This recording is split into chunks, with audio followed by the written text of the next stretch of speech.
Hello.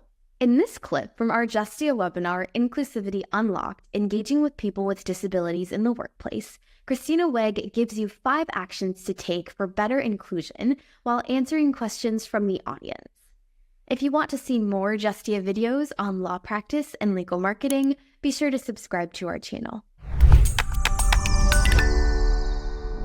So here are my top 5 actions you can take today, take home, and implement in the workplace and at home. First of all, let's talk about the fact of inclusive language. I get asked this a lot. People always say, when I'm referring to someone who has autism, do I say they're autistic or do I say person with autism?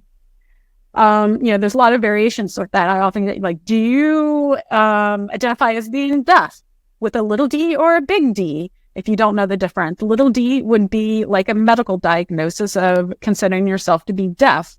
Big D means that you identify as being part of the deaf culture. You perhaps have grown up in a deaf community. You know ASL. You identify with their cultural likes and understanding. So there's a lot of ways that this comes out, but people are very concerned about using the right words. And it varies over time, and it will vary with individuals and the circumstances. So I typically use, when I'm identifying somebody, such as myself, with a disability, I don't like to say I'm disabled. I try to say I'm an individual with a disability, or I try to state the person before I talk about their diagnosis or what have you, because I don't want to define somebody by that disability.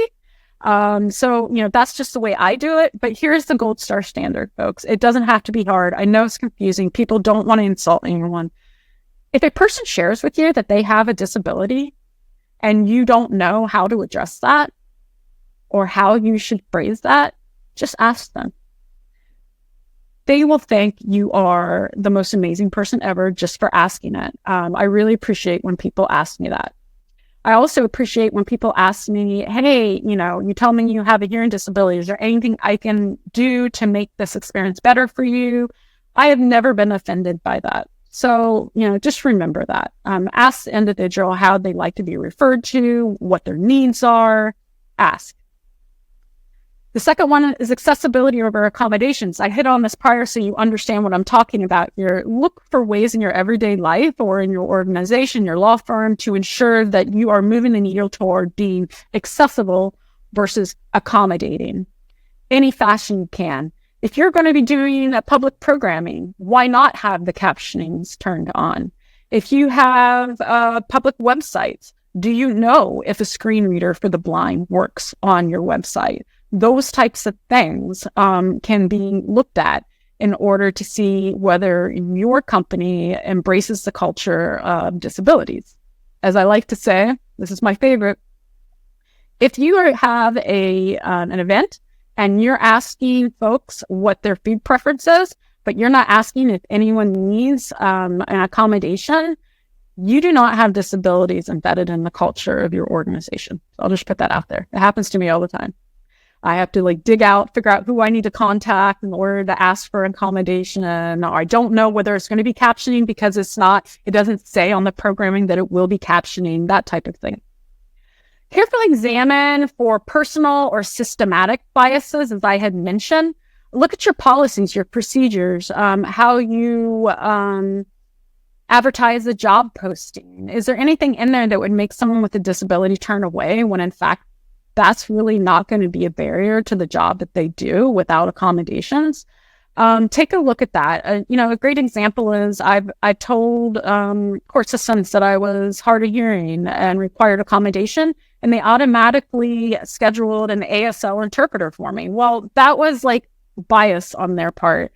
I do not know ASL. I'm adult onset hearing loss. I have never learned ASL. So a lot of those circumstances happen to me. Like I said, people assume I do ADA law. No, I don't. Just because I have a disability with hearing does not mean that I went into ADA or employment law. So think about those things. Normalize disability inclusion, meaning instead of looking at the medical model, say that, versus social model. So what am I meaning there? I have people who have asked me whether my ears or my hearing can be fixed. I know they mean well. They want to understand my limitations and whether there's things that can be done that would make it easier for me. But my response typically is jarring enough to people that they realize right away that maybe it wasn't the best question to ask me. My response typically is, I'm not broke, or my ears aren't broke. It's part of me. Our society is full with different types of individuals.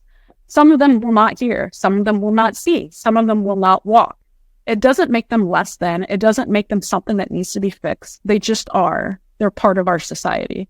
So that's what I mean when normalizing that disability is just part of our life. And then reframe the perspective from what will we lose to what will we gain. That conversation that I had about rising tides raise all boats, right? What perspective could someone with a disability bring to your company, your law firm, that would be valuable? That video that we showed a few minutes ago kind of highlights some of the benefits of people with disabilities. We're very savvy. We've had to navigate a world that was not built for people with disabilities, and we've gotten quite good at it. So you'd be amazed of what we're capable of. A couple of ways you can help educate yourself is you can take American Bar Association's 21-day Disability Equity Habit Building Challenge. It's a great little program on their website. It has 21 days of small videos and articles and things to think about in that regards to addressing some of the biases that we all have and being more inclusive with people with disabilities. So with that, that ends my program for today. I appreciate you attending. And if you have any questions, comments, or concerns, I've provided my contact information up here. Please feel free to reach out.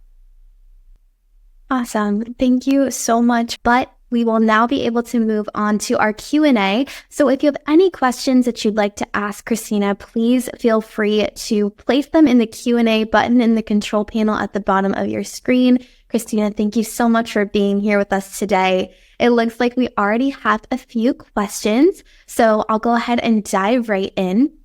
Looks like our first one is, how can I confidently navigate any times when I may cause unintentional offense to a person with disabilities?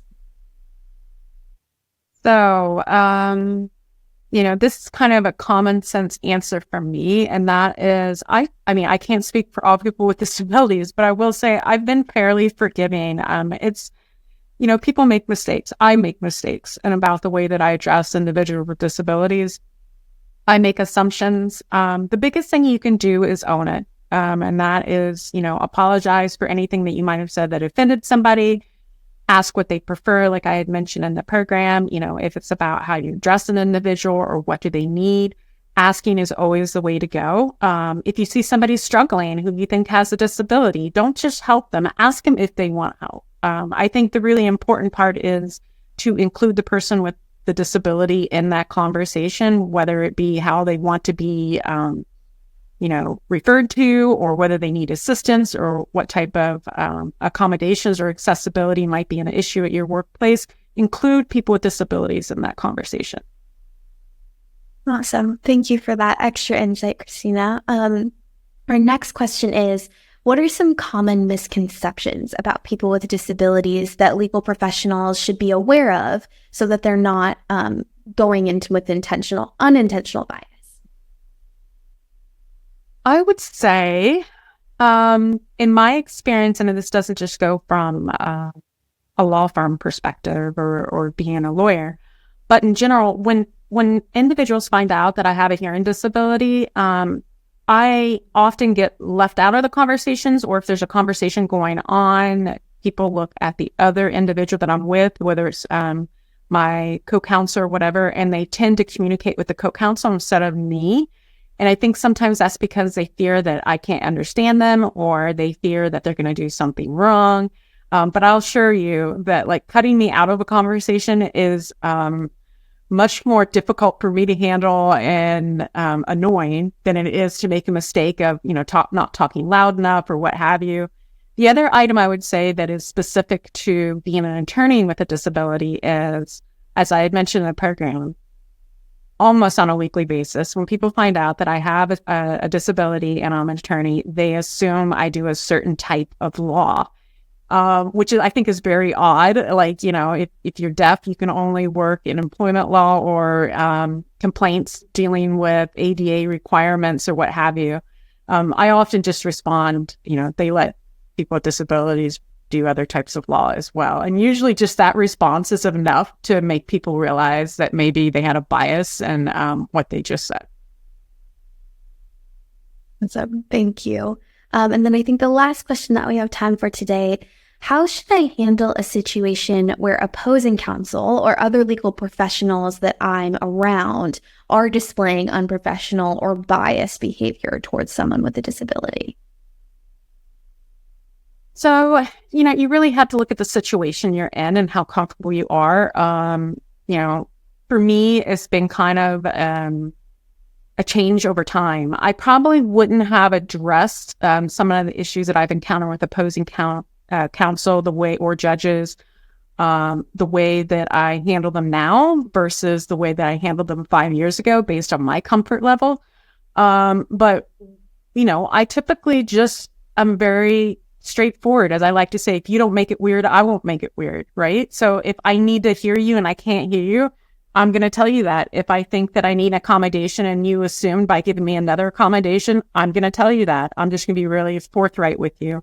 If you're a part in your career that you're not comfortable doing that, it's difficult if you're not willing to advocate for yourself. I will say I've been blessed with several coworkers, partners, other associates that are true allies. If you have that ability to have other people that you work with that are informed about your disability, that are willing to call out those biases and be an ally with you. I've had partners where I've gone on a call and they see that there's no captioning. Before I can even say anything, they say something. Hey, can you enable caption, or do you have a captioning possibility? So those are my suggestions to you. I don't think there's a one fit answer for that. It depends on the circumstances and how comfortable you are dealing with it in the workplace. Well, thank you so much for sharing that extra insight, Christina, and just speaking to your personal experience. It's been so valuable to listen to. And thank you all so much for submitting your questions. We want to thank you for joining us for another Justia webinar.